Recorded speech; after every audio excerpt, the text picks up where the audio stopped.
haine, ce sont des poisons que vous buvez, et vous vous attendez à ce que quelqu'un d'autre meure. Non, la vie ne marche pas comme ça. Vous buvez du poison, vous mourrez. C'est une vie très juste.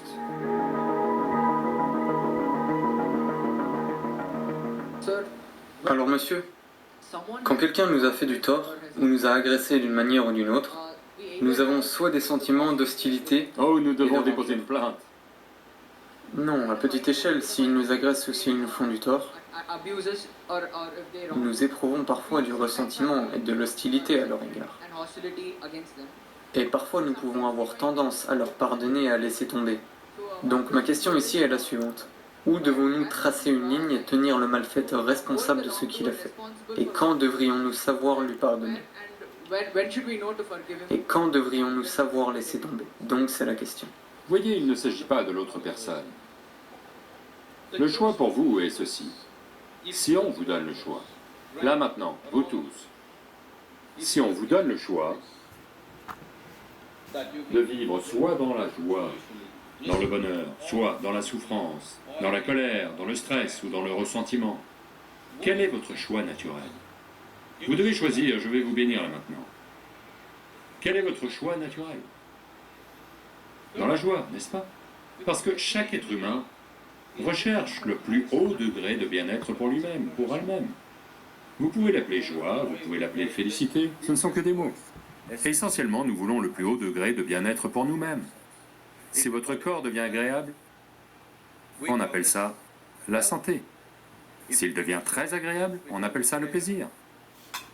Si votre mental devient agréable, on appelle ça la paix. S'il devient très agréable, on appelle ça la joie. Si vos émotions deviennent agréables, on appelle ça l'amour. Si elles deviennent très agréables, on appelle ça la compassion. Si vos énergies vitales deviennent agréables, on appelle ça la félicité. Si elles deviennent très agréables, on appelle ça l'extase. Si votre environnement devient agréable, on appelle ça le succès. Il n'y a que pour rendre votre environnement agréable que vous avez besoin de la coopération de tous ces gens. Parce que pour créer une situation externe, de nombreuses forces entrent en jeu. Vous ne les connaissez même pas toutes. Vous comprenez? Vous voulez créer une situation merveilleuse pour vous-même. Vous ne savez même pas combien de forces sont à l'œuvre dans ce domaine. Si vous mobilisez quelques forces, si elles coopèrent, des choses vont se produire. Si elles ne coopèrent pas, ça n'aura pas lieu. Mais en ce qui concerne la douceur du corps, la douceur du mental, la douceur de vos émotions et de votre énergie, c'est à 100% vous. Oui ou non? L'environnement. Pour créer des situations autour de vous, vous avez besoin de la coopération des gens. Autrement, ça n'arrivera pas. Donc, il n'y a que pour réussir que vous avez besoin de coopération. Vous maintenir dans un état agréable, ça vous appartient à 100%. Donc là maintenant, vous savez bien que vous voulez être en paix. Mais quelqu'un d'autre fait quelque chose. Que font-ils? Ils font ce qu'ils connaissent le mieux. Ils vous agressent. Pourquoi font-ils cela? Parce que c'est tout ce qu'ils connaissent. Oui ou non?